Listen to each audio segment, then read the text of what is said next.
Deus só cura coisas que médicos já sabem curar. Outra coisa interessante sobre a oração é que o tipo de moléstias que podem ser curadas através da reza depende diretamente das limitações do mundo real. Isso parece ser bem estranho à primeira vista, já que uma das características principais do milagre é que deveria violar o que se espera ser observado na realidade. Mas, aparentemente, crentes nunca pensaram sobre esse problema básico.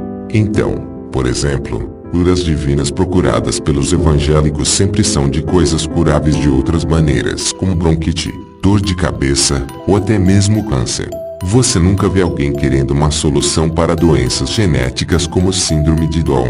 Mais claramente ainda, ninguém nunca viu cristãos recebendo cura para pernas ou braços amputados ou mesmo para dentes quebrados.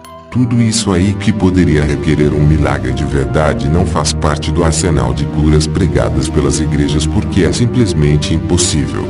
É engraçado que, de tempos em tempos, em certas igrejas evangélicas aparecem supostos testemunhos de pessoas que estavam mortas e voltaram à vida milagrosamente.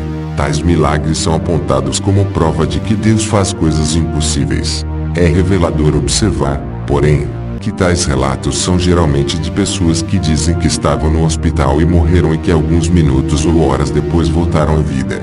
É bem interessante que as pessoas acreditem que voltaram à vida em um hospital por obra de Deus, e não pela razão óbvia de que estavam sendo tratadas por médicos.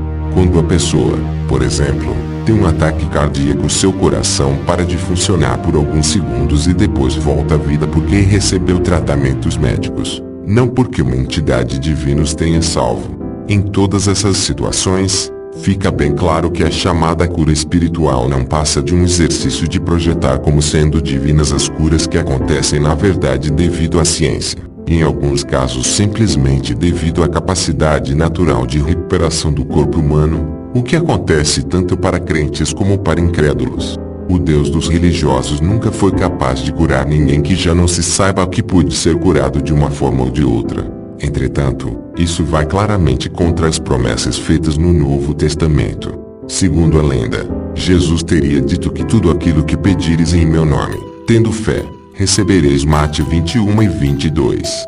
Isso indica que ou ninguém tem realmente fé, o que torna esse ensinamento inútil, ou isso não é possível de forma alguma. Das duas maneiras, a doutrina da cura divina é contrária à realidade, e somente uma grande dose de ingenuidade permite que pessoas, que em outros casos são perfeitamente racionais, acreditem em tais ensinamentos. Certas correntes do cristianismo, principalmente os fundamentalistas, quando confrontados com tais absurdos têm a tendência a criarem desculpas esfarrapadas.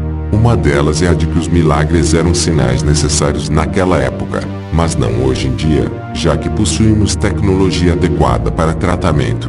No linguajar dos crentes, o homem deve fazer o que está ao alcance da medicina antes de pedir por um milagre. Essa desculpa existe justamente para que as pessoas não pensem no óbvio. Todas as curas são resultado da ação da medicina ou da recuperação natural do corpo humano. Como resultado, muitos crentes vão dar testemunhos que foram no médico, tomaram remédios e depois de um tempo foram curados. Curados por quem? Claramente que foi pela medicina, a não ser que haja provas ao contrário. Mas provas é coisa que os cristãos nunca precisaram para acreditar nessas coisas. E quando a pessoa morre, por acaso ela volta para dar o testemunho de que a oração não funcionou? Claro que não. Mas os familiares dela vão com certeza dar a desculpa esfarrapada de que, mesmo assim, foi tudo de acordo com a vontade de Deus.